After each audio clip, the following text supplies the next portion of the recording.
ګرانو مینوالو، زه یم اقبال حسین افکار او دا د ګنداره ټي وي د نن یو ښکلي خبر سره ستاسو په وړاندې سلامونه نیکې پیرزونې وړاندې کوم.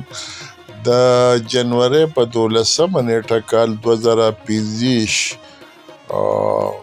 په اسلام آباد کې زمونږ د دوو پښتنو کورینو د زلمیانو ودونو ولیمه په باب له سره خبرې شروع کوم. دواړه ډېرې درنې او پښتنې کورینې دي. یو زمونږ خواجه محمد خان زما ډېر نږدې دوست او چې اوس وفات شوی دی، او د شنغر د بابړې سره یې تعلق و، او د هغه د زامنو اسامه خواجه او ابوبکر خواجه ودونو او دې سره زمونږ بل یو ډېر ښه دوست، ډېر ښه ملګری، ډېر ښه انسان او د ډېرې ښې کورینې سره یې تعلق و. د هغه د صوابۍ سوټه کلي اوسېدونکي وو. د کامران بابو صاحب د هغه زوی و. کامران بابو صاحب پخپله ډېر نیک او پاک انسان و، او دغه شان د دې مور بوبي هم ډېره عبادت ګزار او نیکه بیبي ده.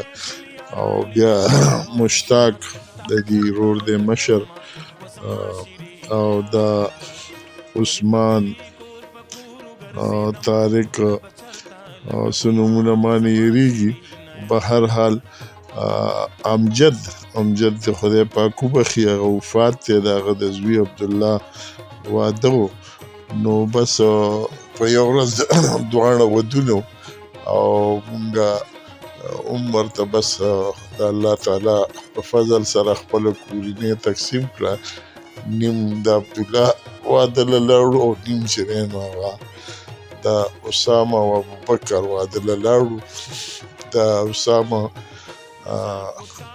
او ابوبکر ولیمه چې ده نو هغه په اسلام آباد کې پاره کمیټي کونسل کې وه، او د عبدالله ولیمه چې ده نو هغه په سوها کې یو شادي حال کې وه. نو دا دواړه کورینې ډېرې پښتنې او درنې کورینې دي، زمونږ ورسره هم ډېر نږدې تعلق دی. او بیا دا دواړه زما ملګري هم وو، ډېر نږدې ښه خواږه ملګري وو.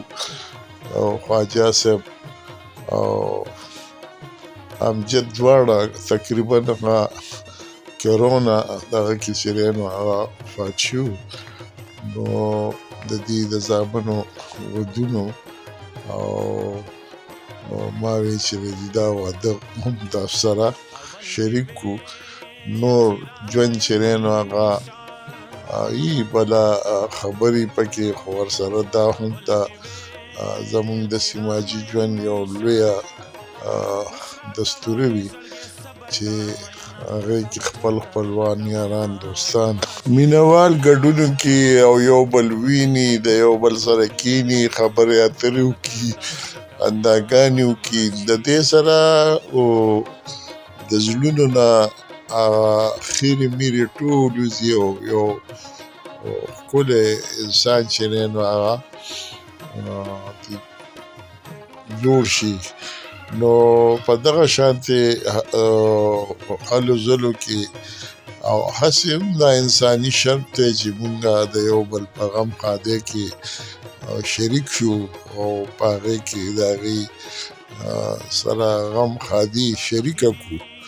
او څونه چې زموږ وس درس کېږي نو پکار دی چې هغې کې مونږه دې سره لاس وس هم وکړو.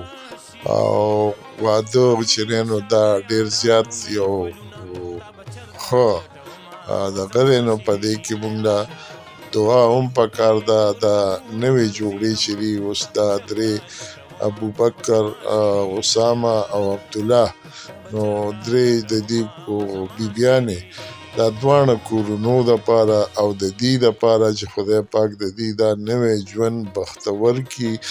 مبارک کړي او د خوشحالو باعث یې وګرځي. او دغه شانتې